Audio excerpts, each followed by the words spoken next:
Hi friends, welcome back to Neha food stories. ഇന്ന് ഞാനിവിടെ വന്നിരിക്കുന്നത് ഒരു ടൊമാറ്റോ കറിയുടെ റെസിപ്പിയുമായിട്ടാണ്. അപ്പോൾ വീഡിയോയിലോട്ട് പോകുന്നതിന് മുമ്പ് നമ്മുടെ ചാനൽ സബ്സ്ക്രൈബ് ചെയ്യാത്തവരുണ്ടെങ്കിൽ ഒന്ന് സബ്സ്ക്രൈബ് ചെയ്യണേ. അതോടൊപ്പം കാണുന്ന ബെൽ ബട്ടൺ ഒന്ന് അമർത്തണം കേട്ടോ. അപ്പോൾ കാണുന്ന ഓൾ എന്ന ഓപ്ഷനും ക്ലിക്ക് ചെയ്യാൻ മറക്കല്ലേ. എങ്കിൽ മാത്രമേ ഞാൻ പുതിയ വീഡിയോസ് ഒക്കെ ഇടുമ്പോൾ അതിന്റെ നോട്ടിഫിക്കേഷൻ നിങ്ങൾക്ക് കിട്ടുള്ളൂ. അപ്പോൾ ടൊമാറ്റോ കറി ഉണ്ടാക്കാനായിട്ട് ഒരു പാനിലോട്ട് 2 ടേബിൾ സ്പൂൺ വെളിച്ചെണ്ണ ചേർത്തിട്ടുണ്ട്. ഇനി ഇതിലോട്ട് 1 ടീസ്പൂൺ കടുക് ഇട്ട് കൊടുക്കാം.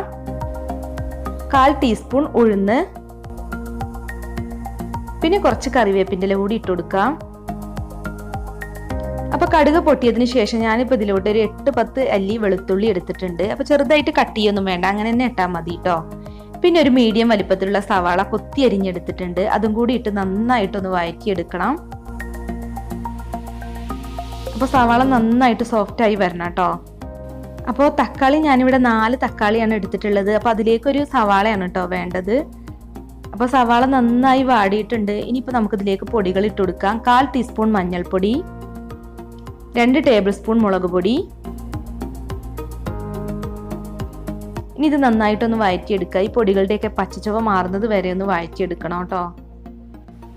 അപ്പോൾ പൊടികളുടെയൊക്കെ പച്ചച്ചുവ മാറിയിട്ടുണ്ട്, എണ്ണയൊക്കെ ഇപ്പോൾ തെളിഞ്ഞ് വന്നിട്ടുണ്ട്. ഇനിയിപ്പോൾ നമുക്ക് ഇതിലോട്ട് തക്കാളി ചേർത്ത് കൊടുക്കാം. അപ്പോൾ ഞാനിവിടെ 4 തക്കാളിയാണ് എടുത്തിട്ടുള്ളത്. അപ്പോൾ തക്കാളി നേരിയതായിട്ട് കട്ട് ചെയ്യണം കേട്ടോ, എന്നാലാണ് പെട്ടെന്ന് വാടി വരിക. അപ്പോൾ നേരിയതായിട്ട് കട്ട് ചെയ്ത തക്കാളി നമുക്ക് ഇതിലോട്ട് ചേർത്ത് കൊടുക്കാം. ഇനി ഇതെല്ലാം കൂടി നന്നായിട്ടൊന്ന് മിക്സ് ചെയ്യുക.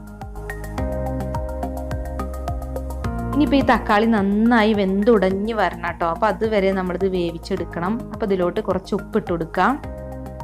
ഉപ്പിട്ടിട്ട് ഒന്നും കൂടെ ഇളക്കി കൊടുക്കാം. ഇനിയിപ്പോൾ തക്കാളി നന്നായിട്ട് വെന്തുടഞ്ഞ് വരണം. അപ്പോൾ നമ്മൾ അടച്ച് വെച്ചിട്ടൊന്നും കുക്ക് ചെയ്യണ്ട കേട്ടോ, തുറന്ന് വെച്ചെന്നെ കുക്ക് ചെയ്താൽ മതി.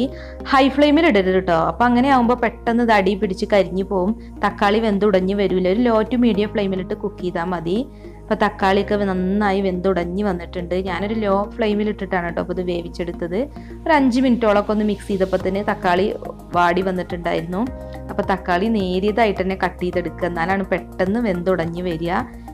ഇനിയിപ്പോൾ നമ്മൾ കുറച്ച് സമയം കൂടി വെയിറ്റ് ചെയ്യണം. അതായത് ഇതിൽ എണ്ണ ഇങ്ങനെ തെളിഞ്ഞ് വരണം കേട്ടോ. അതിൻ്റെ മുകൾ ഭാഗത്ത് എണ്ണ തെളിഞ്ഞ് വരുന്നത് വരെ നമ്മൾ ഇത് വേവിച്ചെടുത്താലാണ് നല്ല ടേസ്റ്റ് ഉണ്ടാകും. അപ്പോൾ കുറച്ച് സമയം കൂടി ലോ ഫ്ലെയിമിലിട്ടൊന്ന് കുക്ക് ചെയ്തെടുക്കുക.